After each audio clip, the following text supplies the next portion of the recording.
Vous écoutez le Libre Journal de la Jeunesse, dirigé par Pascal Lassalle, diffusé en direct sur Radio Courtoisie samedi 22 mai 2021 de midi à 13h30 et réalisé par Aline. N'oubliez pas que Radio Courtoisie est une radio culturelle associative. Afin de sauvegarder une indépendance absolue, Radio Courtoisie refuse toute ressource publicitaire. Radio Courtoisie ne vit que grâce à ses auditeurs. Aidez-nous à demeurer libres. Rendez-vous sur soutenir.radiocourtoisie.fr et accédez à l'ensemble de nos archives à partir de 5 € par an.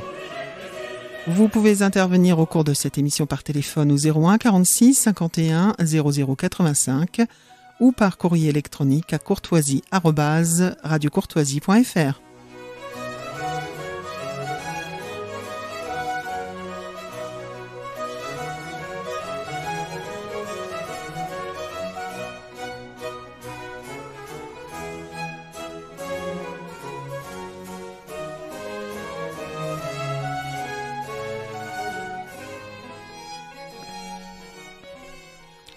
Bonjour chers auditeurs, bienvenue à l'écoute de cette nouvelle édition du Libre Journal de la Jeunesse, c'est la semaine C, donc animée par votre serviteur Pascal Lassalle.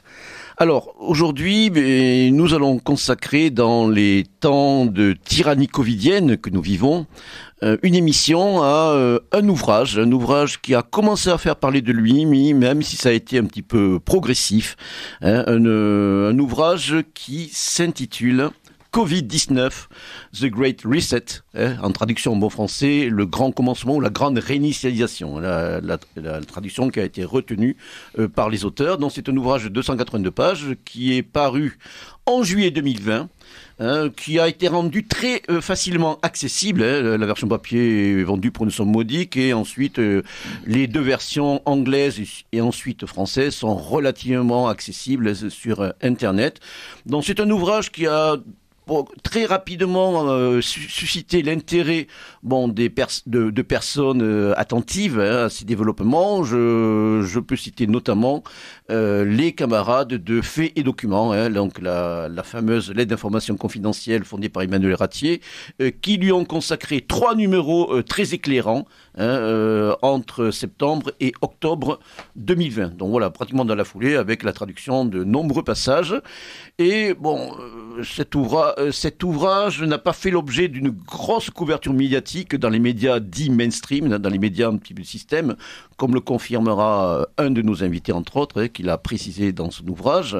Et très récemment, cet ouvrage, donc Covid-19, The Great Reset, la grande réinitialisation, a aussi bénéficié d'une couverture plus large en la personne de Philippe de Villiers, qui en a abondamment parlé sur de très nombreux plateaux de télévision à l'occasion de la publication de son ouvrage. Mais bon, aujourd'hui, je vais avoir le plaisir, et vous allez avoir le plaisir d'écouter deux invités qui d'ailleurs ont publié de manière concomitante chez le même éditeur, Culture et Racines, 2 ouvrages qui sont des commentaires détaillés et critiques de ce fameux Great Reset. Donc cet ouvrage Covid-19 Great Reset qui a été écrit, on va y revenir tout de suite, par 2 personnages dont il conviendra un petit peu de parler, Klaus Schwab et Thierry Malheré. Alors tout d'abord, devant moi, j'ai le plaisir d'accueillir Éric Verhaeghe. Bonjour Éric, Pascal, bonjour. Et merci de votre invitation. Je vous en prie, c'est un véritable plaisir et j'espère que ce plaisir sera partagé par nos auditeurs. Donc vous avez publié il y a quelques mois, je crois que c'était au mois de mars ou avril, donc un petit ouvrage, petit par la taille mais très dense par le contenu, intitulé Le Great Reset, mythe et réalité. Voilà, qui est suivi d'un dictionnaire critique du Great Reset. Et ensuite, j'ai au téléphone Modeste Schwartz. Est-ce que Modeste m'entend ? Non, il ne m'entend pas encore. Alors, Modeste Schwartz est joint notamment en Bothnie occidentale, c'est-à-dire en Suède, et il y a des problèmes de liaison. Je reviendrai vers lui tout à l'heure lorsqu'il sera vraiment en ligne. Donc, je présente très rapidement. Donc, mon idée, ça y est, on me fait signe qu'il est en ligne. Alors, Modeste, m'entendez-vous ? Oui, maintenant je vous entends. Oui. Voilà, bonjour Modeste. Donc, je vous présente pour vos auditeurs. Donc, vous êtes également l'auteur chez Culture et Racines d'un ouvrage également consacré à ce fameux Great Reset, donc ce fameux ouvrage de Klaus Schwab et Thierry Malheré, intitulé Le magicien de Davos. Vérité et mensonge, il y a des S entre parenthèses, de la grande réinitialisation. Alors je vous présente tout d'abord vous, parce que bon, je vous parle directement. Donc vous êtes un philologue de formation, ancien élève de l'école normale supérieure, et vous avez vécu pendant plus de 13 ans en Europe centrale, précisément en Hongrie et en Roumanie. Donc vous avez assuré le suivi des politiques danubiennes, et vous avez été il y a quelque temps un chroniqueur régulier du Visegrad Post. Vous avez publié aussi il y a quelques mois un ouvrage très remarqué sur les relations, on va dire, la problématique masculin-féminin en Occident, qui s'intitule Yin, l'Occident comme cunicratie.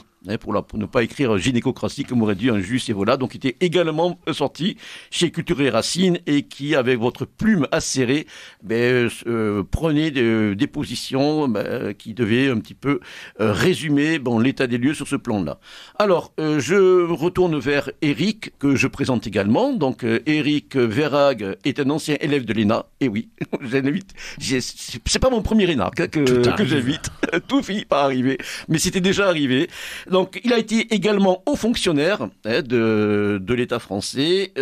Il est patron d'entreprise, de plusieurs entreprises, encore aujourd'hui, je crois. Bien sûr, voilà. Oui. Il est également journaliste économique, conférencier, et vous faites aussi de la prospective, notamment à travers l'animation d'un site qui a un certain écho, qui s'intitule Le Courrier des Stratèges. Exactement. Voilà.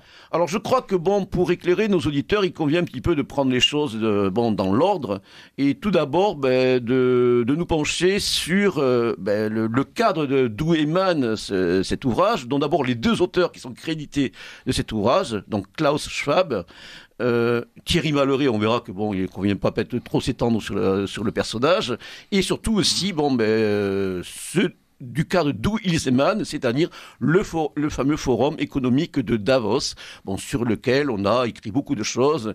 Et justement, je pense que d'ores et déjà, sur ce point précis, il convient d'évacuer certains fantasmes, certains mythes, que certains très facilement, perversement ou par paresse, qualifieront de complotistes ou de conspirationnistes. Vous ouvrez le feu, Eric ? Alors, allez-y. Par quoi voulez-vous quelle arme Schwab, Malheré, forum de Davos. Ce qu'il faut dire d'abord, c'est que ce sont des personnages qui sont devenus tout à fait centraux, d'une certaine façon, dans le débat qui tourne autour du Great Reset. Ce sont des personnages qu'on connaissait très peu ou très mal, et personne, je pense, jusqu'il y a 1 an et demi, n'aurait été capable de dire facilement que le forum de Davos était une affaire qui appartenait à un garçon qui s'appelle Klaus Schwab. C'est pas inintéressant d'en dire 3 mots, puisqu'il est né en 1938 à Ravensburg. Et en fait, son père était patron d'une usine qui a notamment employé pendant la guerre des déportés pour travailler, pour remplacer la main-d'œuvre allemande qui était partie travailler. Et donc, le Schwab a grandi dans l'Allemagne nazie. Alors, il est germano-suisse. Il a grandi dans l'Allemagne nazie. Et il fait partie de la grande bourgeoisie allemande qui, d'une façon ou d'une autre, a vécu du capitalisme de connivence qui caractérisait le nazisme, c'est-à-dire ces liens très, très symbiotiques entre la décision politique et la décision économique. Et ce modèle, peut-on penser, l'a beaucoup inspiré. Alors, il est ingénieur de formation et dès le début des années 70, il lance un premier forum, une première version du forum de Davos, et dit-on, avec le soutien, paraît-il, mais je n'ai pas vérifié cette source, mais des gens l'ont écrit, soutiennent que les premières éditions du Forum de Davos ont été sponsorisées par la Commission européenne à l'époque. Et je crois que c'est un facteur qui éclaire la logique de ce qu'a été le Forum de Davos, qui a été de donner une espèce de ciment culturel, un contexte, si vous voulez, un arrière-fond à la construction du multilatéralisme européen. Et le forum de Davos, c'est l'idéologie du remplacement des États-nations par des ensembles régionaux ou multilatéraux. Voilà, on va y revenir plus en détail. On y reviendra tout à l'heure. Et la carrière de Schwab, elle se construit comme ça, c'est-à-dire autour d'un noyau, d'un réseautage entre les puissants, les grandes entreprises, les représentants des grandes entreprises mondialisées, qui dérive à partir des années 2010 sur un rapprochement avec la Chine, qui est d'ailleurs reproché à Schwab par George Soros. George Soros est l'un des acteurs du Forum de Davos. Mais Soros trouve que Schwab en fait trop avec la Chine. Et Schwab a été médaillé, oui, il a été médaillé par Xi Jinping, qui intervient régulièrement au forum de Davos désormais. Donc on a bien, si vous voulez, ce qui est intéressant, je trouve, dans le personnage de Schwab, c'est que il va incarner ce que j'appelle la syndication des élites mondiales, c'est-à-dire que petit à petit, les grands partisans de la globalisation et de l'idée qu'il faut élargir les marchés au maximum et générer une idéologie qui justifie l'élargissement de ces marchés et la fait admettre par les peuples, Schwab est un peu la figure qui incarne ce développement de la mondialisation, du mondialisme. D'accord. Est-ce que vous voulez rajouter quelque chose, Modeste, à propos de Schwab? Assez peu, parce qu'il est caractérisé ça très bien. Finalement, c'est son métier beaucoup plus que le mien. Puisque, comment dire, toute échelle respectée, mais c'est un insider qui s'exprime sur les insiders, donc il les connaît mieux que moi, il en a sûrement vu, il a serré plus de mains, c'est certain. Oui, il y aurait un petit détail intéressant. Si vous avez lu Le Magicien de Davos, vous avez peut-être vu qu'une indice que j'ai confié faute de temps, en réalité, à un jeune disciple, mais qui s'en est assez bien tiré, est consacré aux deux auteurs, à Schwab et Malray. Et c'est notamment intéressant du point de vue, donc pour les gens qui seraient malgré tout curieux de la personnalité de Thierry Malray, qui effectivement est un peu dans l'ombre, c'est un peu falote dans tout ça, mais je les renverrai donc à ce texte que j'ai moi-même été surpris, si vous voulez, par la pertinence de ce texte, donc intégré à ce volume. Que j'ai signé chez Culture et Racines. Et alors un détail sur la personnalité privée de Klaus Schwab. Alors je pense qu'il est probablement presque inutile de dire. Je pense que vos auditeurs ont suffisamment l'habitude de cette sociologie, ce style, ce type humain, si vous voulez, que Klaus Schwab ne représente absolument pas dans sa vie personnelle, ses aspirations, ses idéaux dont son texte se fait constamment l'écho. Il se présente dans ses écrits comme une sorte de socialiste et même à la toute dernière sauce, donc un socialiste un peu cuir. Dans sa vie privée, c'est évidemment un grand bourgeois, marié à une femme, donc du sexe opposé, qui a deux enfants, une femme d'ailleurs considérablement plus jeune que lui, et d'ailleurs elle aussi allemande, enfin en tout cas germanophone, elle est citoyenne suisse, lui est citoyen allemand. Là aussi, il y a une anecdote. La Suisse refuse depuis des décennies de lui accorder la citoyenneté suisse. Alors là, il faudrait peut-être, il aurait peut-être un intérêt d'aller jeter un coup d'œil. Il y a peut-être anguille sous roche quelque part. Quand même, on peut se demander depuis le temps qu'il traîne ses guêtres en Suisse. Bon, donc ce couple alémanique des plus classiques, Klaus et Hilde Schwab, ont deux enfants. Et ces deux enfants, alors là, il y a une sorte de casting très intéressant, un garçon et une fille. La fille dirige évidemment une ONG, c'est depuis qu'ils ont arrêté les machines-outils, c'est de toute évidence la spécialité une vocation familiale, a priori. Voilà, et surtout que ça marche assez bien, je veux dire, forum économique mondial, comme ils disent, je dirais que c'est une entreprise de succès. Voilà. Et donc la fille Schwab dirige une ONG évidemment féministe en Suisse. Le fils, en revanche, dirige en Chine la filiale chinoise, si vous voulez, du Forum économique mondial de papa. Et alors, si je ne me trompe, le détail serait vérifié, il me semble qu'il est marié à une chinoise. Bon, c'est secondaire. Mais si vous voulez, moi, ça m'a permis, quand je travaillais là-dessus, de m'imaginer comme ça des dîners en famille chez les Schwab, tout ce qu'il y a de plus pittoresque, puisque d'une part, le féminisme, la société chinoise en général, communiste, pré-communiste, ça n'était pas particulièrement célèbre, si vous voulez, pour son féminisme, et que d'autre part, les droits de l'homme en général, etc., et que d'autre part, en revanche, quand le fils doit faire l'apologie de la société de surveillance du camarade Xi Jinping, on peut se demander aussi quelle tête fait, vous voyez, la fiche Schwab à table. Mais en fait, c'est peut-être une question, c'est peut-être une erreur de perspective, parce que finalement, ces gens-là sont suffisamment riches, si vous voulez, pour éviter d'être jamais confrontés à leurs contradictions. Et je pense que, alors là, évidemment, j'en ai fait une présentation un peu volontairement dramatisée, un peu caricaturale, un peu humoristique, mais je pense que finalement, c'est aussi un peu ça qui se passe dans la tête de Schwab. Et alors, s'il s'agissait que de Schwab, qui n'est finalement qu'une sorte de premier secrétaire, voilà, c'est l'homme qui rédige le document de synthèse. Bon, mais je dirais une grande partie des élites occidentales. C'est-à-dire, bon, ils sont plantés. Hein, de toute évidence, le 21e siècle sera un siècle chinois. Bon, en grande partie du fait de leur avidité, de leur manque de conséquences et de leur manque de patriotisme.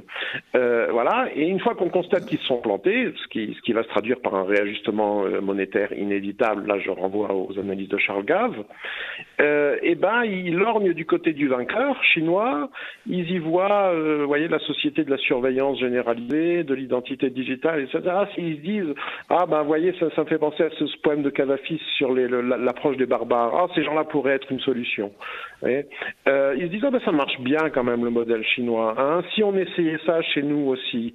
En oubliant que, en Chine, depuis déjà Deng Xiaoping, mais ensuite, a fortiori Xi Jinping, etc., la ration de porc du citoyen moyenne du citoyen chinois augmente d'année en année. Alors eux, ils voudraient essayer la même chose dans un Occident où en revanche, on rationne, mais dans l'autre sens. Voyez, donc, question. Voilà. Bon, on va revenir un petit peu sur des points de détail, hein, sur les prédictions ou le programme. On va voir, hein, on va essayer aussi de trancher de quoi il s'agit vraiment. Bon, vous êtes passé très rapidement sur Thierry Malheré, en fait. Pour en dire trois mots. Oui, bien sûr, Eric, allez-y. Il faut signaler que Thierry Malheré est en effet quelqu'un qui se cache un peu et sur lequel on n'a pas forcément beaucoup de renseignements facilement accessibles, mais il y a quelque chose qui est marquant chez Thierry Malheré, c'est qu'il a commencé sa carrière professionnelle comme conseiller de Michel Rocard. Alors après, il a eu un certain nombre de postes en cabinet, mais ce qui me paraît intéressant, c'est qu'il émane de ce qu'on appelle la deuxième gauche, ou cette gauche qui s'est prétendue libérale. Alors, on a des figures bien connues qui ont suivi, qui est Dominique Strauss-Kahn, Pierre Moscovici, qui se sont réclamés du même courant de pensée. Et on voit bien que ce courant idéologique qui existait à gauche, qui existe encore à gauche, dont Emmanuel Macron est l'une des formes d'incarnation aujourd'hui, a toujours eu une fascination à la fois pour cette idée de la globalisation, cette idée qu'il y a une élite internationale qui, d'une façon ou d'une autre, fait l'histoire contre l'obscurantisme des peuples. Je reprends là des termes de discours d'Emmanuel Macron, notamment de son discours à l'Acropole, de son discours à la Sorbonne, qui sont particulièrement éloquents sur le sujet et sur l'idée que, au fond, il y a des Gaulois réfractaires qui empêchent l'avancée de l'histoire, et qu'heureusement, il y a des intellectuels, des gens diplômés, des gens riches, qui, eux, la font avancer. Il y a des leaders éclairés, comme dit Schwab. Il y a des leaders éclairés, vous le comme rappelez, d'ailleurs, Schwab a cette phrase dans son livre sur le Great Reset, qui est « Les leaders éclairés auront tous compris que la pandémie doit être l'occasion d'imposer, ou en tout cas d'accélérer des changements de mentalité. » Voilà, on va y revenir en détail.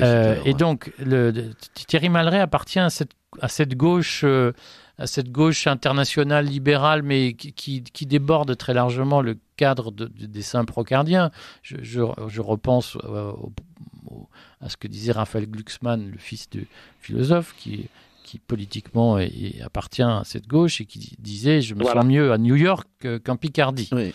Et c'est bien ce bain idéologique-là qui entoure le Great Reset et qui lui donne sens, c'est-à-dire que tous ces gens considèrent que les changements ne vont pas assez vite, que la révolution numérique ne va pas assez vite et que finalement, il faut faire feu de tout bois pour accélérer les mouvements et les changements de mentalité dans les peuples. Voilà, ça nous renvoie tout ça, d'une part aux ouvrages de Christopher Lasch qui très tôt avait théorisé cette révolte des élites, cette sécession des élites mondiales, ces élites mondialisées ou cette superclasse mondiale comme dirait Michel Geoffroy, qui est un de mes invités.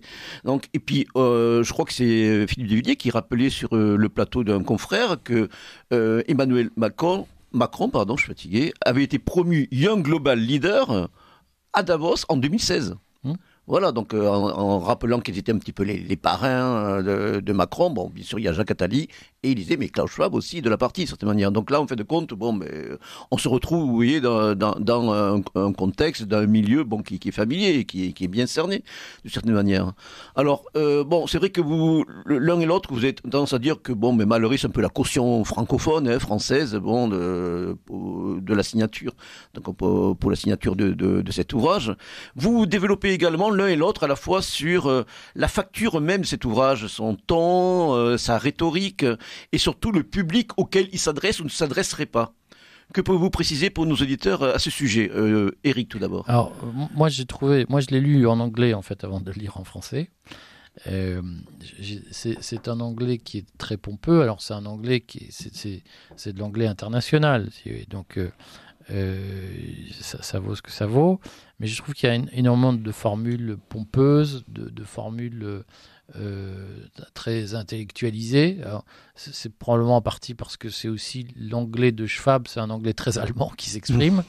Mais ce qui est frappant dans ce livre, c'est qu'en effet, c'est au fond une série de notes de travail de gens qui ont fait une synthèse très mode consultant, si vous voulez, d'un certain nombre d'idées. On n'y trouve pas vraiment une cortication intellectuelle forte, et c'est plutôt voilà, un manuel d'instruction qu'on doit lire, relire, décortiquer, et qui sur le fond se présente comme un document de prospective, Ouais. C'est-à-dire qu'il devrait nous donner des scénarios possibles pour le futur, mais en le lisant, on croit qu'il n'y a qu'un scénario, voilà, c'est celui de Schwab, qui est présenté comme inéluctable et comme devant être. Et ce qui est un peu traître dans cet ouvrage, et qui nourrit pas mal de théories complotistes, c'est que c'est un ouvrage qui est à cheval entre l'analyse du consultant moyen de KPMG et en même temps la to-do list de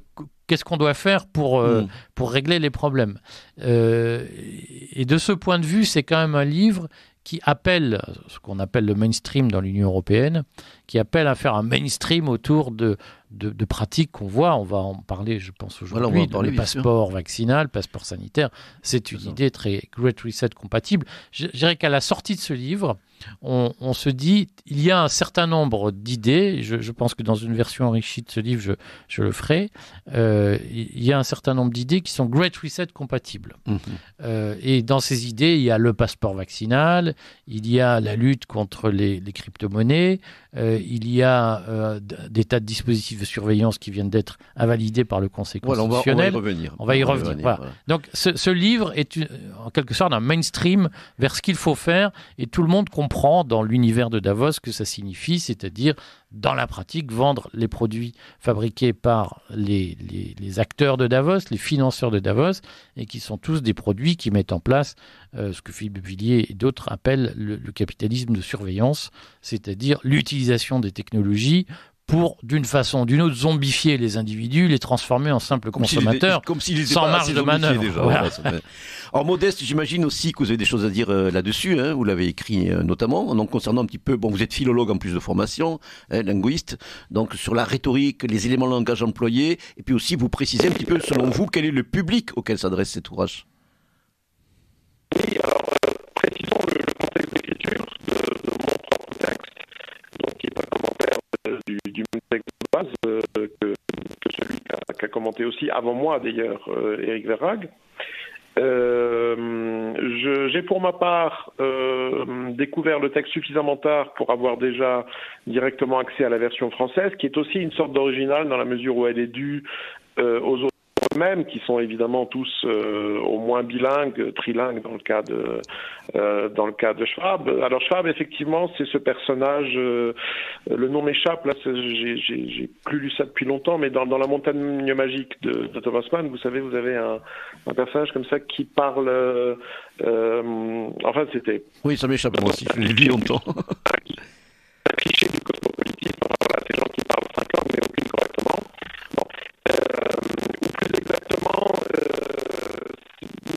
c'est moi en termes de correct et d'incorrect c'est-à-dire ce sont trois versions, si vous voulez, linguistiquement divergentes, enfin spécifiées, culturellement adaptées, voilà, comme on dirait dans le monde de l'IT, d'une même langue de bois, en fait. Donc ça sonne toujours étranger en réalité, que vous le disiez en anglais, en français, probablement même en allemand. D'ailleurs, j'ai pas essayé. Je sais que maintenant une version allemande est disponible. Et donc effectivement, moi j'ai consacré, c'est mon côté littéraire, mon côté linguiste, mais je pense que ça a un intérêt aussi dans l'analyse. J'ai consacré un chapitre de mon commentaire à ces questions de forme, et notamment à l'assez effrayante médiocrité formelle, si vous voulez, de ce discours, qu'on peut en partie expliquer par la hâte, parce que c'est vrai que ça pourrait être crédible, hein, même en supposant que certains passages étaient rédigés depuis longtemps, même avant qu'on se mette à parler de Covid, etc. Mais en tout cas, ça n'aurait pas été, comment dire, le côté un peu brouillon contribue en réalité à la crédibilité du texte. Hein, en réalité, compte tenu des délais de rédaction officiels, hein, voilà, en principe, c'est un texte qui a dû être bouclé encore avant la fin des confinements de printemps de 2020. Et alors justement, puisqu'on parle de confinement, ce qui est peut-être pas inutile de rappeler pour vos auditeurs, parce que nous trois, je pense, avons déjà fait le tour de la question pas mal de fois, mais il faut rappeler le calendrier. Hein. C'est un texte qui, je crois, dans sa première version donc anglaise, paraît à la charnière donc de juin et de juillet 2020. Donc on vient à peine de sortir de la première expérience de confinement. Aujourd'hui, on dit confinement comme ça, c'est entré dans les mœurs. C'est bon, à l'époque, c'était à la fois un mot et une pratique tout à fait nouvelle.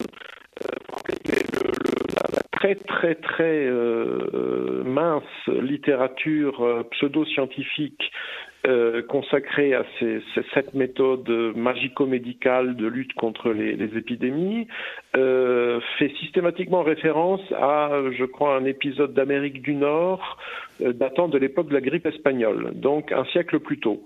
Alors c'est quand même assez inquiétant. Ça veut dire qu'ensuite, pendant un siècle, il n'y a plus du tout d'épidémie, ou alors plus personne n'a songé on a complètement oublié cette baguette magique qui traînait dans un coin.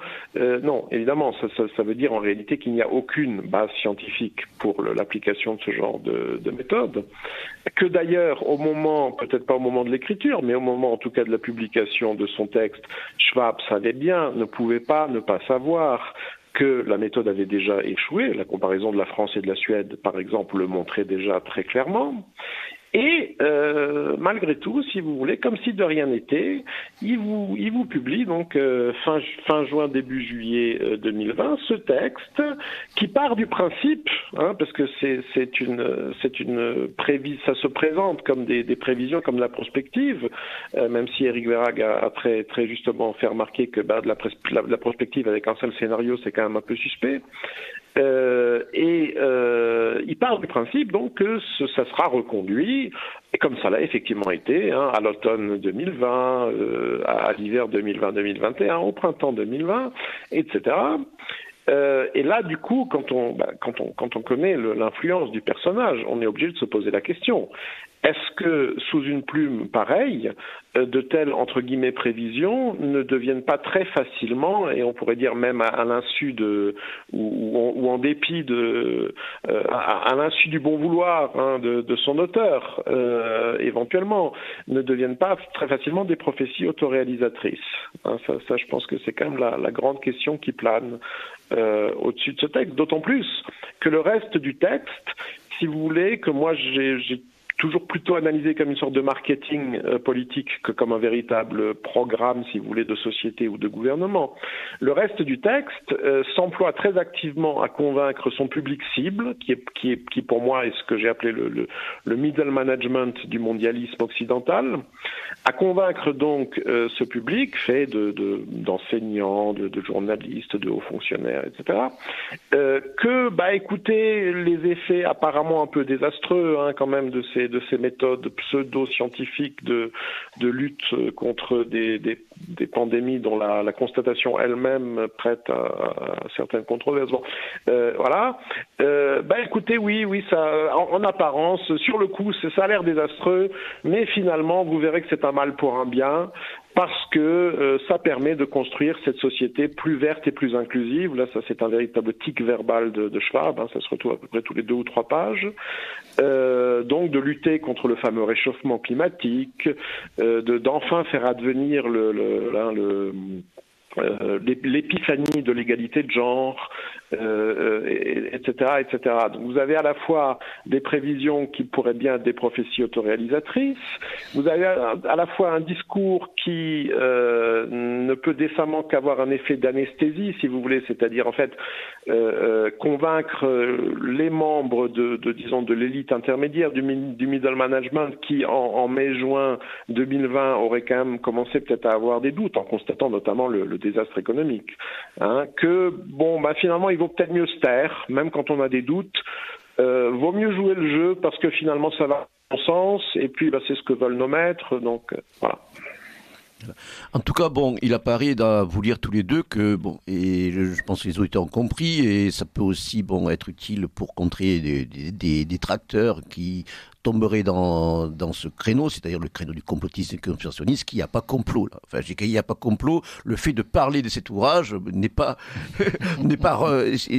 issu, ce n'est pas une démarche qu'on peut qualifier activement, et je vous dis parfois avec un peu de perversité de complotisme, mais voilà, les choses sont claires, c'est un programme, c'est un combat, voilà, c'est un peu le Mein Kampf de la démocratie, ou le manifeste de la démocratie. Il s'apparente d'ailleurs, comme vous l'écrivez Modeste, à certains textes de ce type, vous citez également le petit livre rouge, donc les choses sont claires, les choses sont annoncées, noir sur blanc, de cette manière, un programme. Alors vous signalez l'un et l'autre, je crois, à des degrés divers, que, en fait de compte, ce texte s'inscrit peut-être dans une démarche défensive de la part d'une oligarchie transnationale, de la part d'élites mondialisées, qui ont subi quand même le choc de plusieurs événements qui se sont succédés dans la décennie qui a précédé la rédaction de ce texte, de la crise de 2008 jusqu'en 2016, avec notamment le Brexit, l'élection de Trump et divers mouvements sociaux de type insurrectionnel internationaux que la planète a connus, des gilets jaunes en France jusqu'à des déclinaisons semblables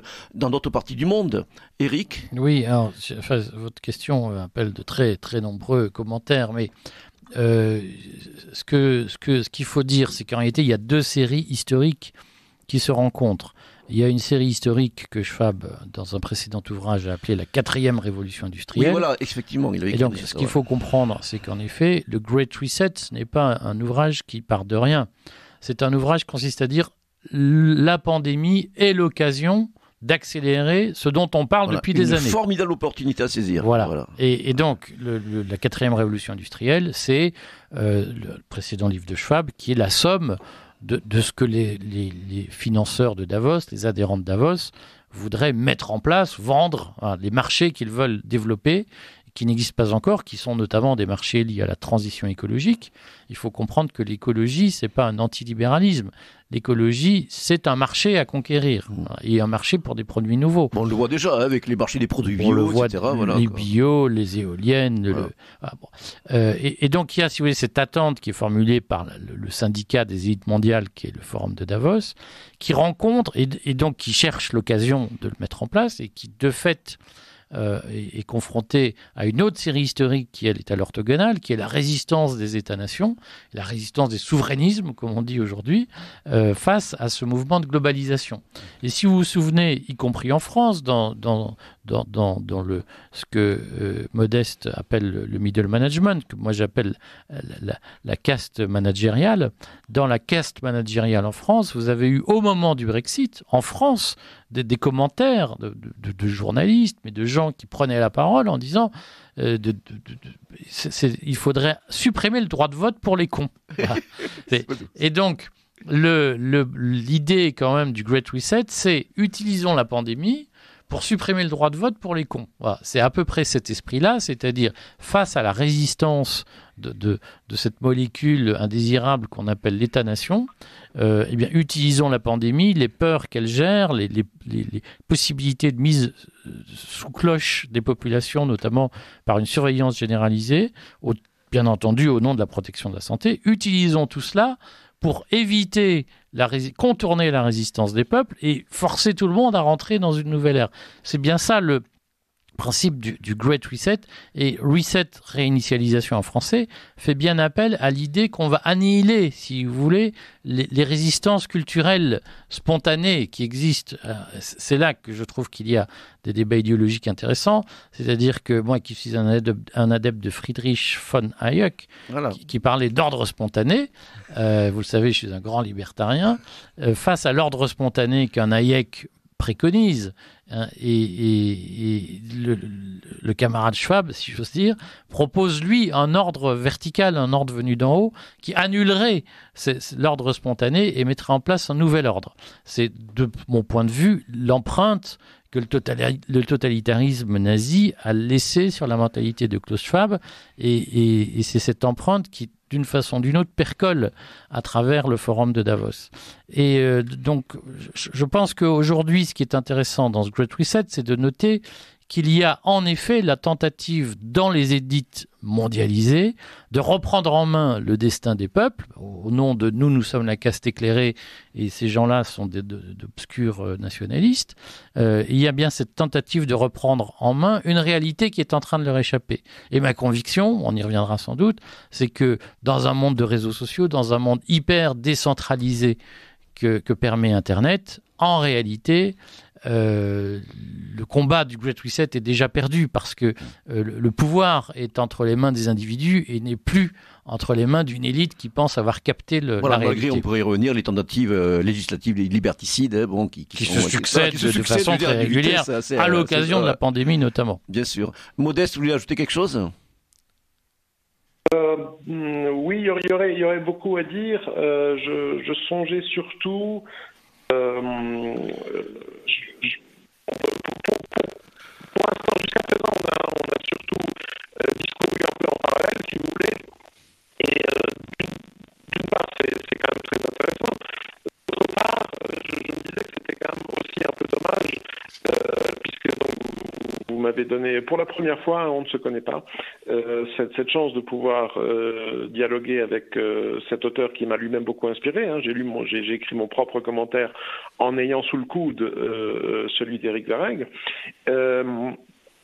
Et donc ça peut peut-être quand même être intéressant d'essayer de voir les différences qui sont plutôt finalement de perspective que de conclusion. Parce que le premier point qu'il faudrait probablement relever, je pense qu'il est hautement intéressant, c'est qu'en dépit de perspectives d'horizon, si vous voulez, extrêmement différents, que ce soit du point de vue du profil personnel, hein, disons en exagérant un peu, un insider d'un côté, un marginal de l'autre, ou même de la perspective idéologique. Moi, je ne sais pas très exactement ce que je suis en termes d'étiquette idéologique. Moi, sûrement pas un libertarien, probablement plutôt un réactionnaire traditionnaliste. Enfin bon, voilà. Et alors, ce qui est en dépit de toutes ces différences assez importantes, c'est quand même très frappant de voir qu'on arrive sur un très grand nombre de points à des conclusions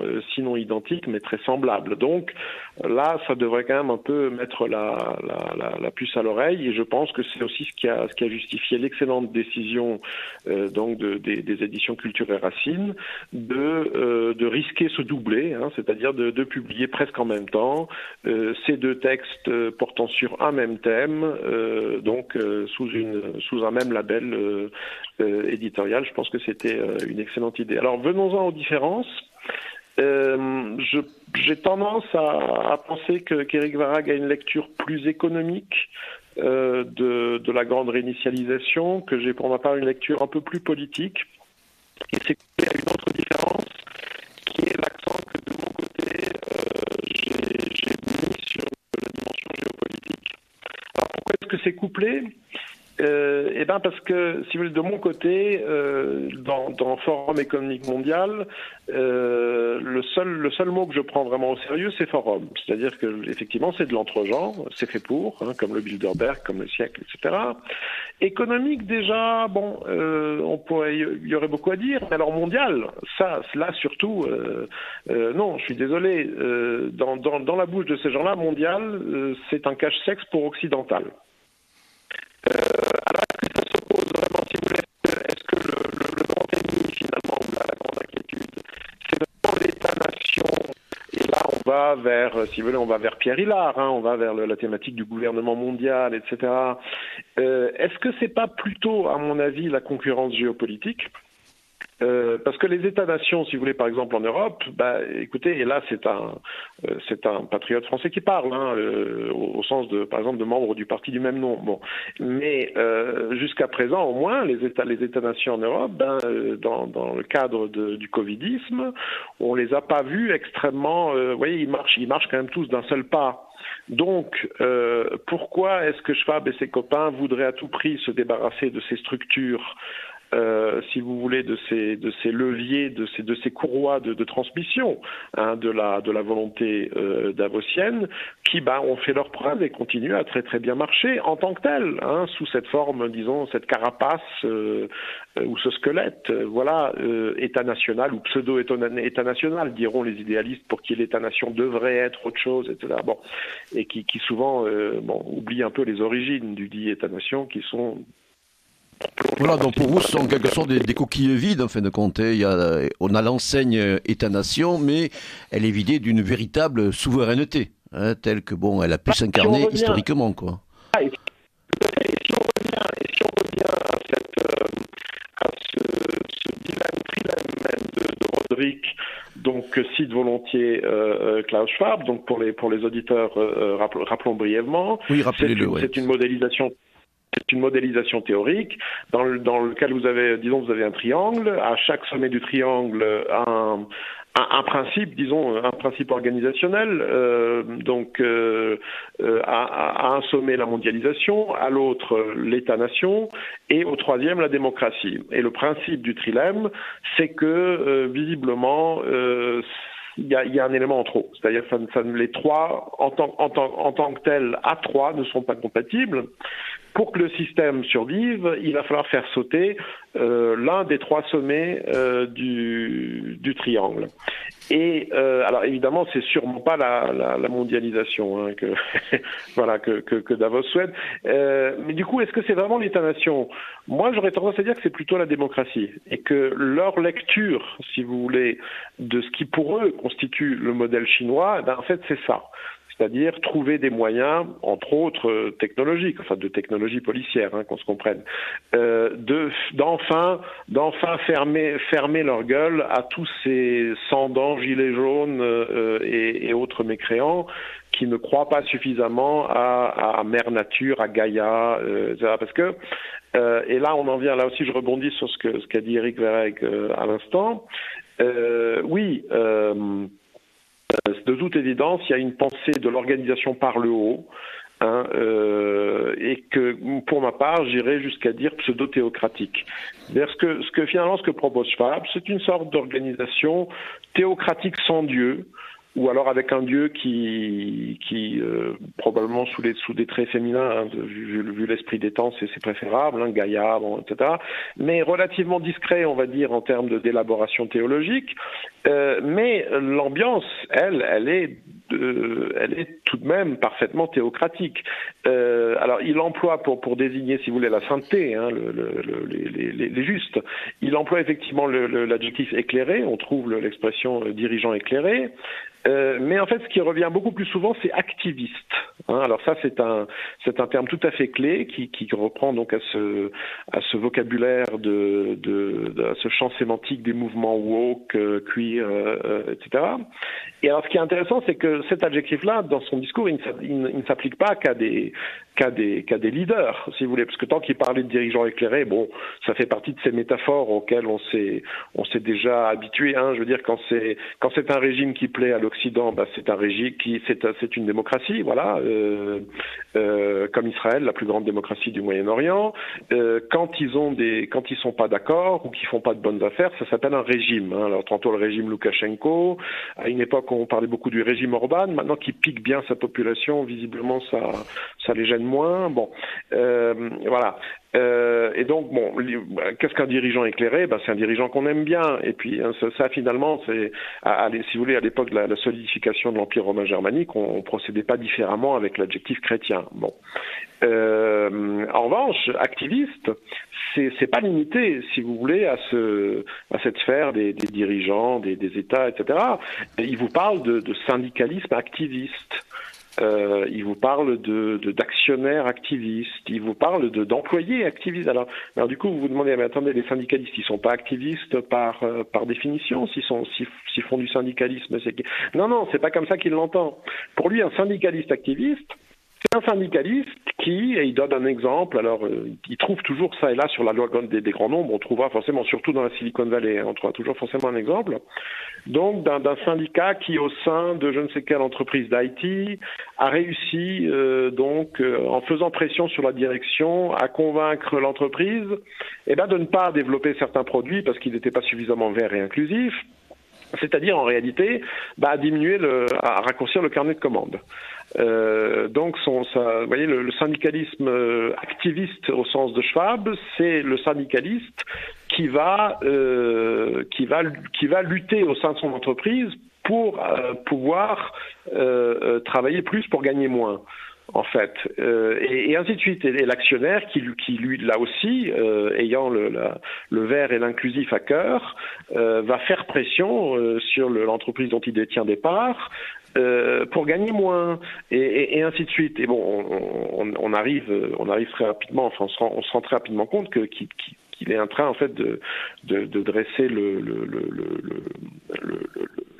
le paysage d'une société totalement, c'est-à-dire oui, alors peut-être qu'à Albi, à l'époque des Qatars, c'est-à-dire si vous réussissez effectivement à construire et puis surtout à maintenir en vie, c'est ça le plus difficile, une société à 90% constituée de fanatiques religieux, alors là éventuellement oui, son programme pourrait peut-être fonctionner.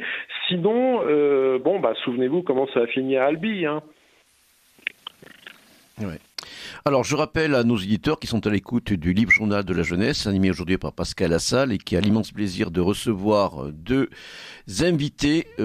En face de moi, Éric Verreg, donc auteur du Great Reset, Mythes et Réalité chez Culture et Racines, et vous-même, Modeste, donc joint téléphoniquement, tant bien que mal, donc de Botnie occidentale en Suède, pour votre ouvrage, donc Modeste Schwartz, qui a signé Le magicien de Davos, vérité et mensonge de la grande réinitialisation. Nous parlons bien sûr de cet ouvrage, cette véritable plateforme programmatique des élites mondialisées et qui nous dévoile un petit peu le monde merveilleux, le meilleur des mondes qu'ils nous promettent, qui portent de leurs vœux.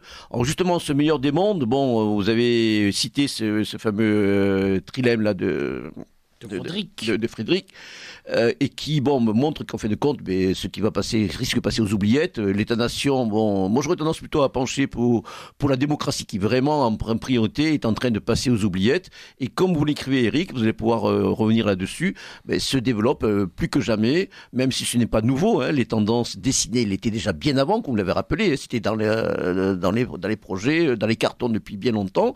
Mais là, l'occasion véritablement là est donnée avec l'effet de sidération massif que subissent les populations, surtout occidentales, d'aller plus loin dans cette société de surveillance, hein, dans ce capitalisme donc de surveillance, avec notamment des notions que vous développez, Eric, et dont vous allez tout de suite parler, traquage, traçage. Et puis, voilà, c'est une merveilleux, des QR codes, des caméras. On se croirait dans un ouvrage de Philippe Kindred Dick, Minority Report. On peut se rappeler de ce film magnifique de Spielberg. Oui, alors quelques mots là-dessus. D'abord sur ce qu'on appelle la démocratie. Moi, je suis plus modéré que vous sur le fait que la démocratie est en danger. Oui, bon, on pourrait s'étendre sur le terme démocratie, mais bon, voilà, ça parce nous que je pense que loin, la conception de la démocratie qu'il y a dans les élites mondiales est celle de la République de Platon, c'est-à-dire de régimes ou de sociétés qui sont gouvernés par des élites et où facialement le peuple est consulté. Mais on a l'idée que la bonne gouvernance doit permettre de calmer le peuple en lui donnant du pain et des jeux. Voilà, dans ce cas-là, on est une sorte d'oligarchie plébiscitaire, en fait. Voilà. Oui, je pense que c'est la République, ce qu'on appelle la République. Bon.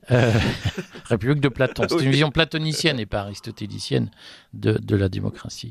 Mais là où, en effet, je pense qu'il y a une innovation, c'est que je reviens à mon sujet économique parce que je pense que, en réalité, Schwab, on ne l'a peut-être pas assez compris, mais Schwab, il a un métier qui est d'organiser le Forum de Davos. Et il gagne sa vie comme ça.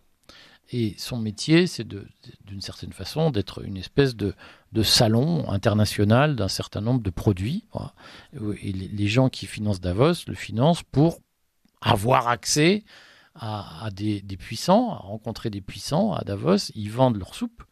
Et d'une certaine façon, c'est le principe du réseau d'influence. Donc, Schwab n'est pas un politicien. Schwab, ce qu'il veut, c'est qu'il y a des gens qui le financent pour avoir de l'influence sur le monde. Et Schwab est une espèce d'homme sandwich qui apporte de l'influence pour les gens qui le financent.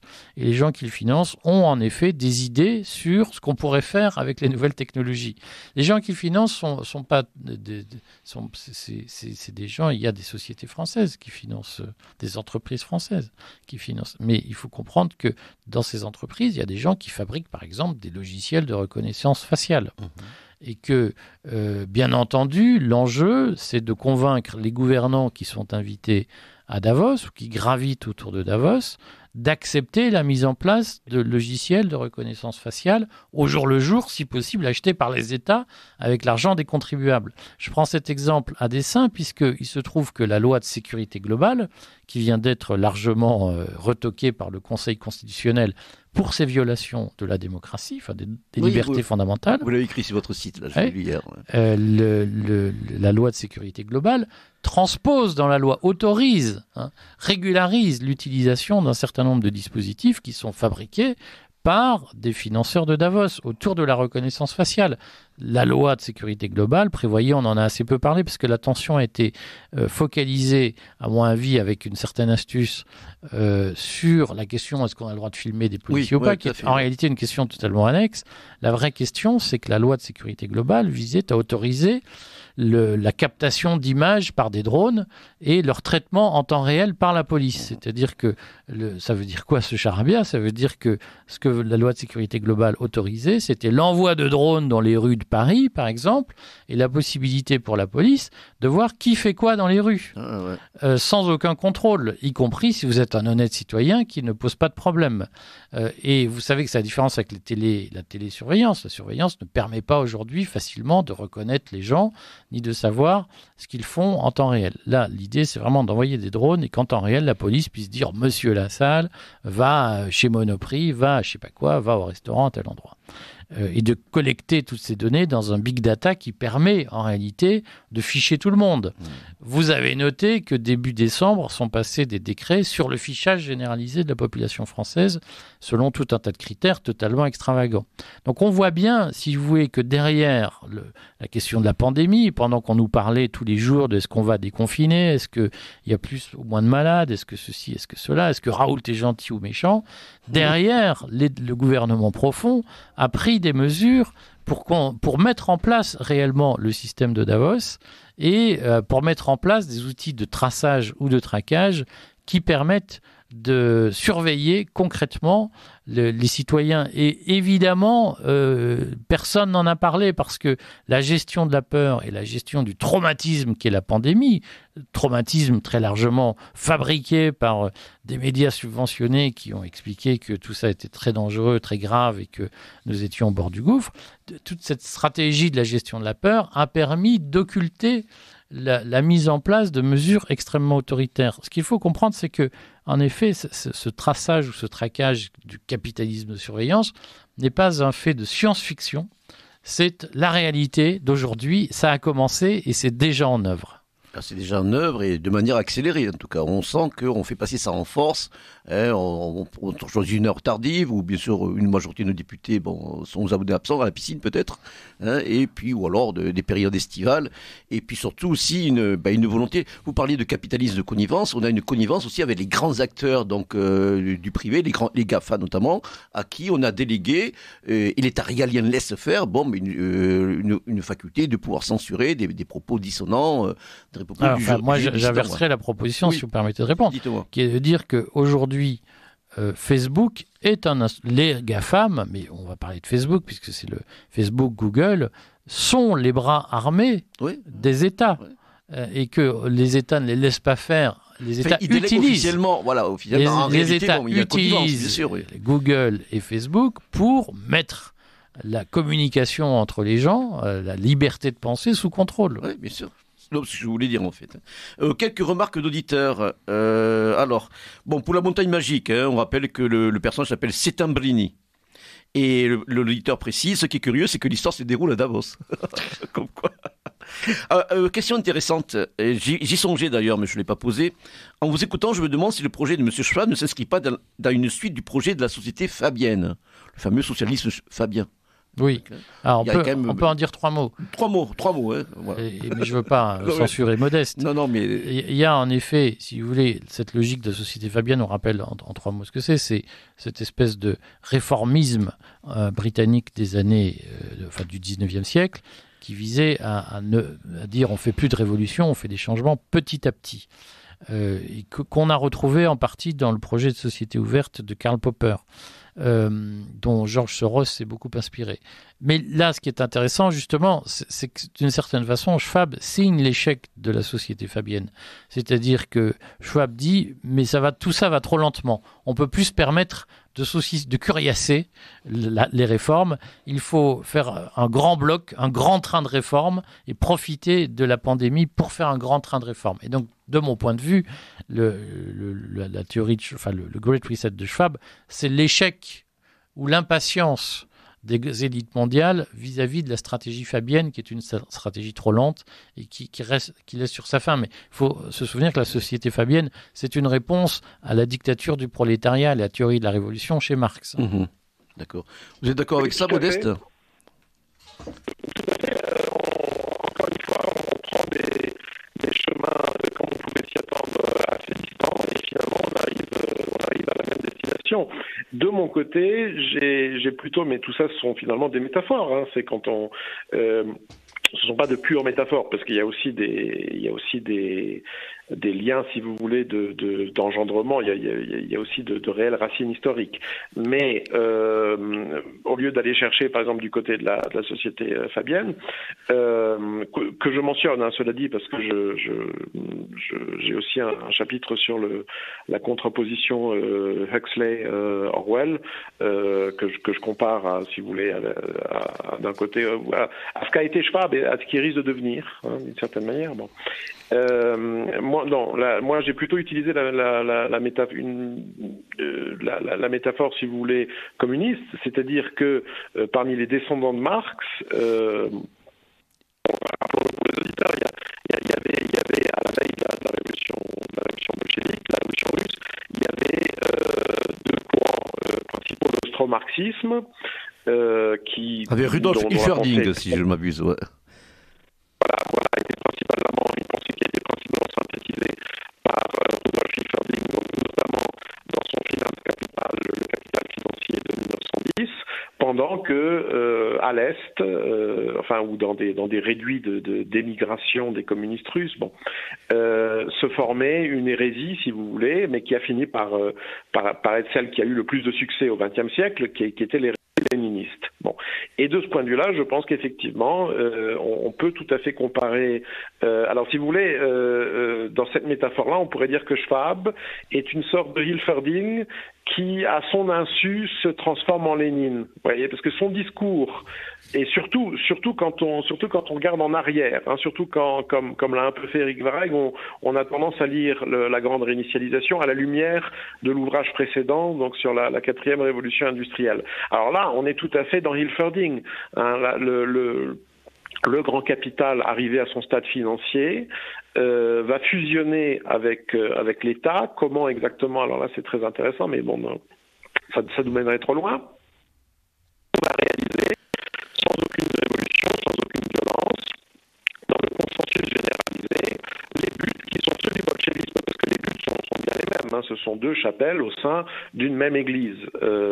Et simplement, effectivement, à partir du moment où il faut assommer les gens pour les protéger des virus, comme on l'a vu récemment à Bruxelles au bois de la Cambre, il semblerait que subrepticement on change de logique. Alors je dis subrepticement, mais en réalité, quand on lit la grande réinitialisation d'un œil critique, à mon avis, on se rend bien compte, en tout cas c'est ma conclusion à moi, que ça ne peut pas finir autrement. Voilà, ça finira forcément en léninisme.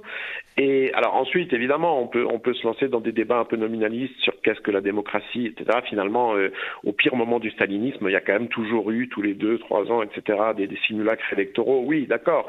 Donc dans ce sens-là, c'est sûr, puisque ça fait partie, c'est comme une manière de se coiffer ou ça devient anthropologique. Dans le monde développé, voilà, de temps en temps, les gens veulent aller dans un isoloir et bon, voilà. C'est un peu comme le passage au bordel pour les bourgeois du XIXe siècle. Bon, donc ça restera. Oui, on est d'accord. Maintenant, dans des conditions, si vous voulez, de liberté d'expression, de transparence de l'acte public, etc., qui risquent bien de très vite de ressembler quand même beaucoup plus à l'Union soviétique ou à l'Allemagne d'ailleurs, effectivement, des années 30, qu'à ce qu'on a connu en Europe, disons, pendant les 30 Glorieuses. Voilà. En tout cas, je vous vois un petit peu perplexe. Oui, c'est un débat, mais oui, je pense qu'il y a deux débats, mais il y en a un sur lequel je voudrais revenir, que Modeste souligne, qui est celui de ce qui pourrait nous opposer. Moi, je crois, c'est le sujet du Great Reset, qui est le sujet de fond. Je crois qu'il y a un problème. Oui, allez-y. Je crois qu'il y a un problème, si vous voulez, qu'a bien identifié Schwab, mais qui est peut-être mal lu par les conservateurs. C'est qu'en réalité, ce qui est la démocratie, c'est l'identité indo-européenne. Et que notre identité traditionnelle, c'est d'être des libéraux. Voilà. Le peuple indo-européen est un peuple fondamentalement libéral, à la différence d'autres peuples qui n'ont pas les mêmes valeurs. Et c'est très largement pour ça, de mon point de vue, que la démocratie a du mal à prendre en Afrique. C'est que nous avons un héritage plurimillénaire de gouvernance qui est fondamentalement libéral. Et qu'on ne peut pas opposer l'identité française ou européenne au libéralisme, parce que ce qui fait qu'on est français, c'est précisément la référence libérale permanente. C'est cette volonté qu'on a de laisser les gens s'exprimer, c'est le débat, c'est la délibération publique démocratique, c'est d'une certaine façon une logique de décision collégiale, dans un souci de respect de la majorité, que la monarchie, que l'Ancien Régime, d'ailleurs, portait en lui, d'une certaine façon. Et lorsqu'il a cessé de la porter en lui, il a systématiquement suscité des révoltes. Et donc, il y a une exigence identitaire en Europe, particulièrement en France. En Prusse, je serais peut-être plus nuancé, mais dans les pays d'héritage gallo-latin, il y a fondamentalement l'idée que la société fonctionne bien lorsqu'elle prend en compte l'avis et l'intérêt de tout le monde, même si les modes de consultation de cet avis et de cet intérêt peuvent être très variés. Et que donc, de ce point de vue, dire « Ah non, mais les libéraux sont des méchants », et en réalité, ce qui gêne Schwab, c'est qu'il y a dans les États-nations européens une résistance, et en partie aux États-Unis, une résistance farouche à la mise en place d'une gouvernance qui ne serait pas libérale. Et que l'intérêt de maltraiter les États-nations, c'est précisément de marteler, de taper sur cette résistance identitaire que nous avons à un mode de gouvernance où l'avis de chacun n'est pas exprimé. Et donc, de ce point de vue, je pense que si Modeste se retrouve de temps en temps dans mes lectures, alors qu'il pense qu'il n'est pas libéral, c'est parce qu'en réalité, l'identité dont il se réclame est d'essence libérale. Oui, bon, moi je crois qu'on peut, jusqu'à une limite, être piégé par les mots, qu'on doit redéfinir. Bon, vous dites libéral, c'est vrai que le terme, pour nous, notamment pour Modeste et moi, qui avons une sensibilité assez proche, bon, c'est assez équivoque. Ça peut renvoyer autour du mécanisme économique, etc. Donc on ne va pas rentrer dans ce débat qui a déjà eu lieu dans cette radio et qu'on pourrait... Et qui non, moi je dirais seulement, nous sommes ataviquement attachés aux libertés. Oui. Cette conception de la liberté, de la dignité, oui. à la fois individuelle et collective. Oui. Et ça, effectivement, ça marque profondément notre identité indo-européenne. Oui. Et vous l'avez très justement dit, bon, le modèle de démocratie, aussi imparfait fut-il et de quelque manière qu'il soit décliné, n'est pas adapté à d'autres aires ethnoculturelles. Quoi. Voilà. Et bon, l'actualité nous le montre depuis déjà un bon moment. Quoi, de cette manière. Donc je crois que c'est surtout ça, l'attachement aux libertés. Et effectivement, bon, cet attachement aux libertés, aujourd'hui, il est battu en brèche, il est mis en danger, il est fragilisé par aujourd'hui. Les tentations, on va dire, il faut le dire, totalitaires, qui sont induites par ce Great Reset.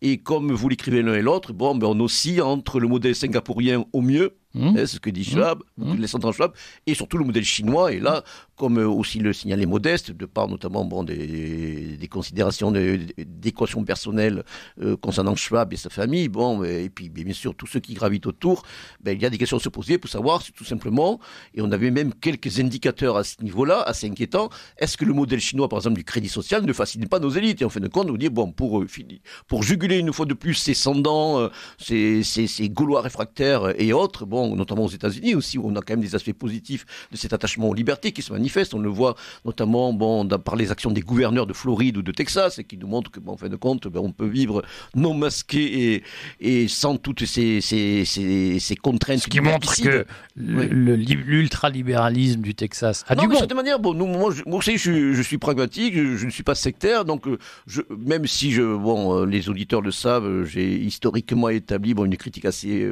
féroce de certains modèles américains. Il y a quand même des aspects positifs, et d'ailleurs qui découlent de cet héritage européen, qui s'est par endroit, par instant, mieux maintenu aux États-Unis, notamment le port d'armes pour l'homme libre, la tradition du port d'armes pour l'homme libre, qu'a développé un de mes anciens invités, Bernard Wist, le politologue suisse, ou Eric Werner, d'un ouvrage récent sur l'autodéfense. Donc on voit que quand même il y a aussi des linéaments identitaires et culturels européens qui se maintiennent dans certaines aires, notamment aux États-Unis.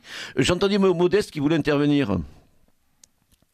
Oui, excusez-moi, j'ai raté une ou deux phrases parce que la communication... Oui, c'est vrai que la communication... D'ailleurs, je ne sais pas, Modeste, est-ce que vous prenez soin de bien parler dans l'axe du micro ou d'avoir éteint votre téléphone? Je ne sais pas, il y a des perturbations régulières, je ne vous l'ai pas dit avant, mais lorsque souvent vous prenez la parole, on a du mal un petit à vous entendre. Voilà. Allez-y. Vous m'envoyez, désolé. Non, ce n'est pas grave. Oui, alors on pourrait se lancer dans des joutes idéologiques. Ça serait surtout pas forcément inintéressant. Ouais. Pour nous, je pense que ça pourrait assez vite barber quand même les auditeurs. D'autant plus que visiblement on n'est pas à 100% au clair, on s'est pas forcément tous bien identifiés les uns les autres. Éric Verregue avait l'air de penser de m'identifier comme une sorte d'identitaire. Non, je suis beaucoup trop réactionnaire pour adhérer à ce genre d'idée. Donc je pense qu'en réalité on représente plutôt 3 options idéologiques que 2. Moi-même, je sais pas d'ailleurs très exactement où je me situe. Disons que je naviguais probablement avant cette crise, je naviguais probablement quelque part entre Dugin et Bernanos. Et je ne vous cache pas que les enseignements de la dite crise m'ont clairement rapproché de Bernanos, ce qui fait que sur la question de la France et de ses traditions de liberté, on trouverait a priori très facilement finalement un terrain d'entente, en dépit des horizons, je ne veux pas dire diamétralement, mais assez opposés d'où nous arrivons. Voilà, et c'est une autre raison qui fait que je ne pense pas que ce soit forcément une bonne idée maintenant surtout que il nous reste une dizaine de minutes, Modeste. Si je vous permettais, je vous coupe. Je voudrais que nous terminions un petit peu cet échange à 3 avec le fait de voir dans quelle mesure aujourd'hui cette feuille de route, telle qu'elle se présente, ce que je disais, c'est vraiment une feuille de route qui est proposée à une partie de la superclasse mondiale et occidentale en particulier, et qui est déjà partiellement mise en œuvre. On veut accélérer le processus. Dans quelle mesure il est mis en œuvre, de ce qu'on peut en savoir ou essayer d'en déceler sciemment, ou par une sorte de mécanisme, presque automatique de mimétisme, on va faire un peu comme les copains, et puis on va montrer qu'on est le meilleur élève de la classe, d'une part, et d'autre part, et là, Modeste, notamment, vous êtes prononcé là-dessus, est-ce que, il y a une fatalité de ce mouvement qui est quand même initié par, aujourd'hui, les corps constitués, qui pèsent de part, tout simplement, donc, leur place et leur maîtrise des outils de contrainte et de coercition, ou quelles sont des résistances éventuelles que vous pouvez poindre et, on va dire, de quelle manière ça pourrait se moduler? Éric, peut-être d'abord, non? Ou Modeste, allez-y, Modeste. Oui, alors c'est une question qu'on m'a déjà posée hier, à vrai dire. Je répondais aux questions de Radio Lorraine engagée. Donc, si l'objet précis de la question, c'est qu'est-ce qui va se passer, par exemple en France, par exemple en Allemagne notamment, c'est très intéressant. Ils sont censés avoir des élections en septembre. Bon, la réponse c'est je ne le sais pas. D'ailleurs, il vaut probablement mieux poser la question à Éric Vareg, qui a quand même une meilleure maîtrise, si vous voulez, qui voit mieux les arbres, qui peut-être de temps en temps lui cache un peu la forêt. Ça, on pourrait y revenir lors d'un autre dialogue, mais en tout cas, les arbres, il les voit mieux que moi, parce qu'il y passe aussi plus de temps, et c'est son métier. Voilà. Si on prend de l'altitude, si on se demande ce que deviendra cette grande réinitialisation dite mondiale, dont le marketing est mondial, mais qui est en fait occidental, là, pour les auditeurs qui ne l'auraient pas remarqué, je rappelle que la deuxième vague, automne 2020, ça n'a eu lieu que dans les pays de l'OTAN et dans, disons, leurs alliés proches. Notamment tout le monde de la sphère d'influence russe a, dans le meilleur des cas, mimé, voyez, pour la sociologie un peu woke des grandes villes, Moscou, Saint-Pétersbourg, etc. Mais fondamentalement, depuis le printemps 2020, où au bout d'un mois, les gens se sont rendus compte, si vous voulez, pour le dire poliment, de l'exagération, depuis, la vie est normale, dans la plus grande partie du monde. Bon, voilà. Donc, la question pour moi, c'est qu'est-ce qui va arriver à cette union covidienne ? Je dirais de deux choses l'une. Soit elle déraille, soit elle se soviétise. Alors on voit et là il y a effectivement il y a des mécanismes, il y a une sorte d'immanence de l'histoire. On voit la tentation de refermer ça avant qu'il soit trop tard. Donc quand ces gens-là vous parlent d'internet souverain par exemple, alors le mot souverain dans leur bouche c'est toujours très suspect. Quand ça apparaît, c'est un signal d'alarme. Bon, voilà. Et s'ils y arrivent, alors ça je dirais c'est le court moyen terme, 2-3 ans. Voilà, soit ça déraille, soit ça se soviétise. S'ils y arrivent, c'est-à-dire si ça se soviétise, là je pense qu'Éric Vareg me donnera raison. Si vous voulez, l'histoire démontre que la croissance et le totalitarisme font assez mauvais ménage. D'autant plus, je dirais, pour abonder dans son sens, appliqué à des populations dont la culture, le modèle anthropologique de base, c'est quand même plutôt la liberté, et pas par exemple au monde confucéen ou que sais-je. Donc je dirais que oui, ça devrait se casser la gueule dans tous les cas. Évidemment, à notre échelle individuelle, de nos vies individuelles, c'est quand même une question assez importante, assez angoissante de savoir si ça va se casser la gueule dans 2 ans ou dans 10. Mais ça va se casser la gueule, oui. D'accord. Éric ? Oui, alors moi je suis beaucoup plus optimiste, c'est-à-dire ça transparaît d'autres. Je suis par nature optimiste, mais ouais. Je pense qu'il y a des élites qui aujourd'hui sont sous l'influence de Davos à des degrés divers. On a l'impression que notre président est un excellent élève. Notre président essaye d'être un excellent élève, mais il se heurte au mur de la réalité. Oui. Si on regarde l'affaire du pass sanitaire qu'il a sorti de son chapeau, et qui est une mesure Davos compatible, enfin Great Reset compatible, on s'aperçoit qu'il s'est heurté à la résistance profonde de la société française. On attendra d'ailleurs de voir ce que dit le Conseil constitutionnel, mais de façon assez intéressante, le Conseil constitutionnel est l'allié des peuples, du peuple français dans cette affaire, on pourra en discuter, est un facteur de résistance. Voilà. En tout cas, il aide à la résistance sur ces sujets. Et moi, je pense qu'il y a l'illusion dans l'univers de Davos, qui vit dans un entre-soi déconnecté du monde. Il y a l'illusion qu'on peut prendre des décisions dans des cénacles, ou en tout cas prendre des mesures, et elles vont s'imposer toutes seules. On s'aperçoit que c'est beaucoup plus compliqué, qu'il y a une résistance farouche, et qu'en réalité, tout ça ne se mettra pas en œuvre de façon aussi facilement.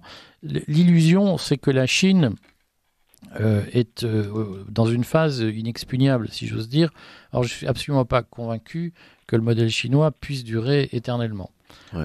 Et que je ne suis absolument pas convaincu que la Chine pourra éternellement compenser auprès des Chinois l'absence de démocratie par une élévation du niveau de vie. L'intérieur surtout aussi, qui sont énormes. C'est-à-dire que les Chinois acceptent de se la boucler parce qu'ils s'enrichissent. Oui.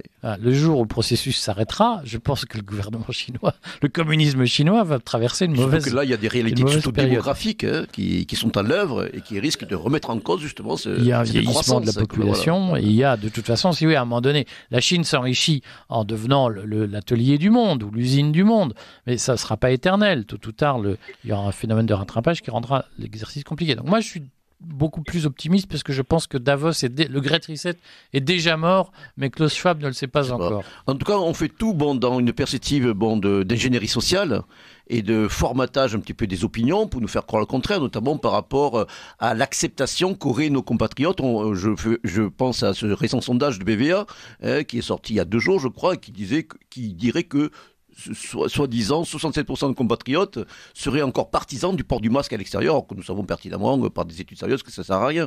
Donc on a l'impression au quotidien qu'il y a quand même une acceptation résignée, une sorte d'acceptation de la servitude volontaire d'une bonne partie de nos compatriotes dans nos entourages proches. Si ça avait été le cas, on aurait été reconfiné dès le mois de janvier.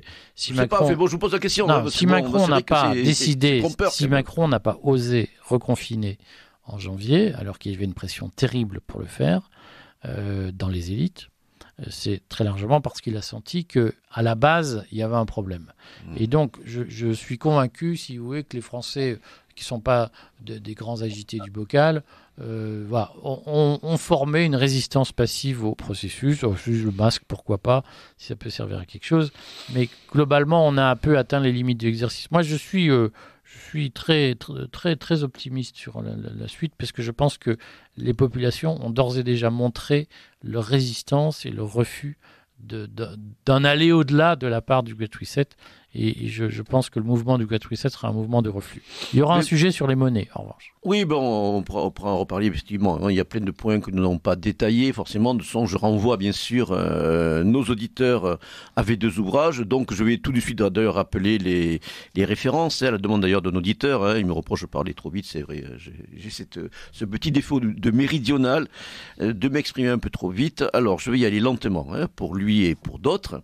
Donc, Eric Verhaeghe. Donc j'orthographie Verhaeghe, donc Eric Verhaeghe, donc citoyen belge à l'origine, né dans les deux. Le plat pays, voilà, une bonne binationalité. Donc le Great Reset, 2 points, mythe et réalité, donc paru chez Culture et Racines pour la modique somme de 17 €, donc là c'est très abordable. Petit par sa taille, mais dense par son contenu. Dense par son contenu également. Donc, l'ouvrage de notre ami Modeste Schwartz, donc modeste comme modeste, Schwartz également, la couleur noire, de par ses origines alsaciennes, je crois. Le magicien de Davos, vérité et mensonge de la grande réinitialisation. Toujours chez Culture et Racines, dans la collection Influence, et toujours pour la modique somme de 17 € dans le même format.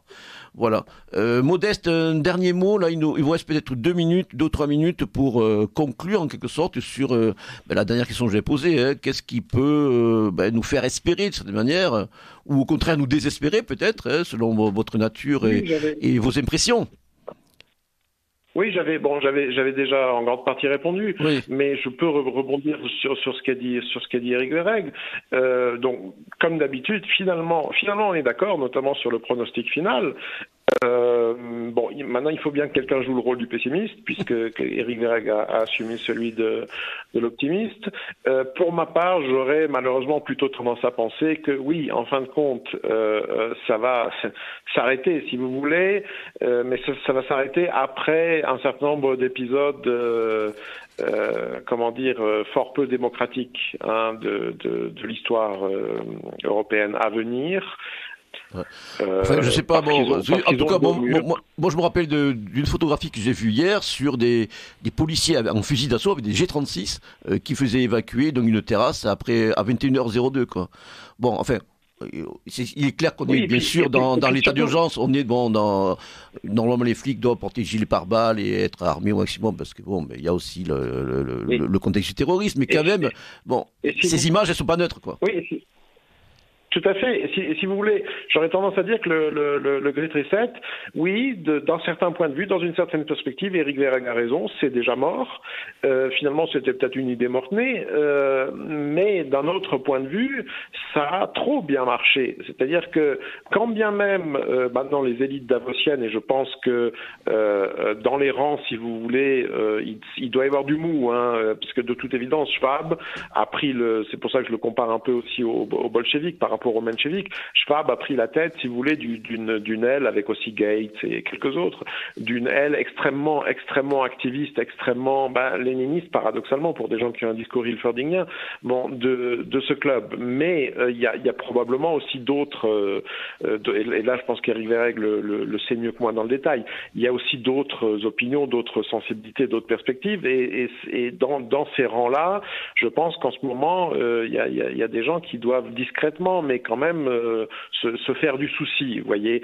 Mais le problème, c'est que maintenant, ça a tellement bien marché au sens où Schwab a tellement bien, et ses acolytes ont tellement bien convaincu ces élites gouvernementales ou pseudo-gouvernementales occidentales de brûler leurs bateaux, parce que c'est ce qu'ils ont fait, si vous voulez, dans le monde démocratique, en principe, fusiller 10% du PIB, et là on est déjà bien au-delà de 10%, c'est pas pardonnable, c'est toujours la fin, au moins d'une carrière politique, mais aussi souvent d'une vie.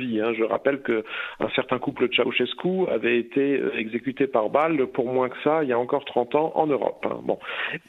Donc ils les ont tellement bien convaincus de brûler leur bateau, ils ont tellement bien brûlé leur bateau que maintenant ils sont dos au mur et qui vont bien devoir, par une sorte d'immanence, vous voyez, continuer le programme coûte que coûte, parce que l'alternative, disons que, pour le dire gentiment, dans le meilleur des cas, c'est un cachot. Bon, écoutez, nous verrons bien. En tout cas, je pense que les mois, les années qui viennent, vu que les choses s'accélèrent, nous vivons en fait d'une certaine manière une période assez fascinante, même si c'est en grande partie à notre détriment. L'histoire, en tout cas, qui est en train de se faire, nous apportera des éléments de réponse. Je vous remercie, Modeste, pour avoir participé à cet échange que je pense tout à fait pertinent et fructueux. Merci aussi, Eric. Enfin, je vais faire très rapidement, il me reste 7 minutes pour faire mes chroniques habituelles, toujours au pas de charge, comme d'habitude. Alors, concernant ce Great Reset, je dois aussi signaler la parution il y a quelques mois d'une brochure éditée par le CAP, le fameux Centre d'analyse et de prospective de l'ICEP, donc l'école de Marion Maréchal. Donc une étude datée de mars 2021 qui s'intitule aussi La grande réinitialisation, analyse du projet de société du Forum économique mondial, dans laquelle notamment on insiste beaucoup sur les connexions qui peuvent exister entre le Forum de Davos et la Chine. Premier point. Donc cette brochure est éditée par le CAP de l'ICEP. Toujours dans le sillage un petit peu de cette séquence covidienne que nous vivons, un ouvrage que je recommande vivement à nos auditeurs concernant justement un aspect que nous n'avons pas abordé, même s'il était lié, c'est tout l'aspect sanitaire au bon sens du terme, et qui concerne notamment les mesures qui ont été prises à bon ou à mauvais escient, plutôt à mauvais escient d'ailleurs, de manière générale. C'est un ouvrage signé par Xavier Bazin, Xavier Bazin, qui est journaliste scientifique, éditeur et écrivain, qui s'intitule « Big Pharma démasqué ». Voilà, sous-titré « De la chloroquine au vaccin, la crise du coronavirus révèle la face noire de notre système de santé ». Bon, là, presque une partie du livre, du contenu du livre réside dans le titre. Donc, on refait un peu un déroulé de toutes les couacs plutôt assumés qui ont été faits à ce niveau-là, et surtout, de la pertinence de faire du tout sanitaire comme unique chance de retrouver nos libertés, pour reprendre un petit peu la rhétorique habituelle. Donc là, il y a une étude très fouillée de ce qui a fait, n'a pas été fait, l'interdiction de prescrire, la fin de la liberté d'expression pour les médecins, les thérapies alternatives, tout simplement, que ce soit l'ivermectine ou la chloroquine, et puis surtout le fait qu'il nous rappelle des évidences, qu'avant tout, notre premier protecteur, c'est notre système immunitaire. C'est éviter le tout médical, et surtout aussi il nous rappelle un point qui est souvent soigneusement évité par la plupart des journalistes ou soi-disant tels de la sphère mainstream, c'est-à-dire les énormes collections d'intérêts pour pas dire la corruption généralisée et systémique entre une partie de nos élites politiques et médicales et les géants de la pharmacie, du Big Pharma. Voilà. Donc cet ouvrage vraiment est rédigé avec beaucoup de soin et c'est un ouvrage vraiment que je recommande parmi tous ceux qui sont sortis pour éclairer aussi cet aspect donc des temps covidiens que nous vivons aujourd'hui. Donc c'est édité par Guy Trédaniel, donc Big Pharma démasqué, signé par Xavier Bazin. Nous revenons dans des sphères plus littéraires et métapolitiques avec le dernier numéro de l'excellente revue Livre Arbitre que je chronique régulièrement à cette antenne. Donc il consacre en grande partie son numéro actuel qui est sorti donc qui est daté de mars 2001 à l'œuvre de Louis-Ferdinand Céline, que l'on soit célinien ou pas. Donc un dossier intitulé Voyage au bout de la vie avec aussi un hommage qui est rendu à Pierre-Guillaume Deroux, notre regretté éditeur, courageux, fils de Dominique. Donc, et puis bien sûr toutes les chroniques et les articles habituels, et toujours avec une très belle facture. Donc la revue Livre Arbitre qui est vraiment la revue littéraire de référence du moment, numéro 33, mars 2021, consacré en grande partie à Louis-Ferdinand Céline. Je tiens aussi également à attirer l'attention sur un remarquable petit ouvrage qui a été publié dans la collection Iliade par la Nouvelle Librairie, qui est signé par Henri Levavasseur, intitulé L'identité socle de la cité, réconcilier ethnos et police. Alors c'est une étude très brève, mais qui est pour moi une des meilleures réflexions qui a été faites sur ce thème de l'identité, sur les ambiguïtés du discours renanien autour de la vision assimilatrice donc de l'État français. Donc c'est vraiment magistral. C'est aussi une direction, une piste de réflexion qui est plus que jamais à mon sens pertinente et qui mériterait d'être plus amplement débattue. Donc la petite brochure de Henri Levavasseur, L'identité socle de la cité, réconcilier ethnos et police, aux éditions de la Nouvelle Librairie. Je tiens enfin, en parlant des sites Iliade, donc signaler que son colloque se tiendra la semaine prochaine, le samedi 29 mai. Malheureusement, toutes les entrées donc sont bouclées, ça tiendra fermé, à la Maison de la Chimie, sur une vision particulière de l'économie, ce qui pourrait intéresser notre ami Eric, entre autres. Mais par contre, sera accessible une exposition photo intitulée La nature comme socle, que ce même institut Iliade organise du 26 mai au 6 juin à l'atelier Gustave, au 36 rue Boissonnade, dans le 14e arrondissement. Voilà, donc là, ce sera libre d'accès, même si, je ne sais pas, ils vont encore nous faire les jauges, là, leurs jauges et toute leur lubie sur ces mesures, qui ne sont pas forcément justifiées. Alors, il me reste quelques secondes pour remercier Eric et Modeste d'avoir été présents. Merci à vous. Je souhaite à nos auditeurs un nouveau rendez-vous pour de nouvelles aventures métapolitiques le mois prochain. C'était Pascal Lassalle au micro. Merci. Au revoir. Merci, au revoir. Au revoir tout le monde.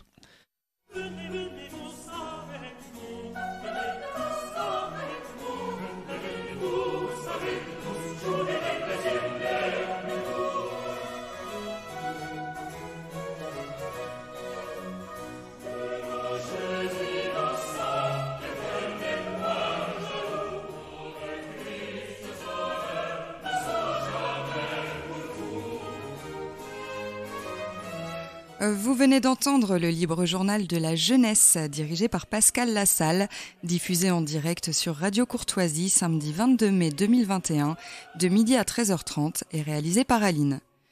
N'oubliez pas que Radio Courtoisie est une radio culturelle associative. Afin de sauvegarder une indépendance absolue, Radio Courtoisie refuse toute ressource publicitaire. Radio Courtoisie ne vit que grâce à ses auditeurs. Aidez-nous à demeurer libres.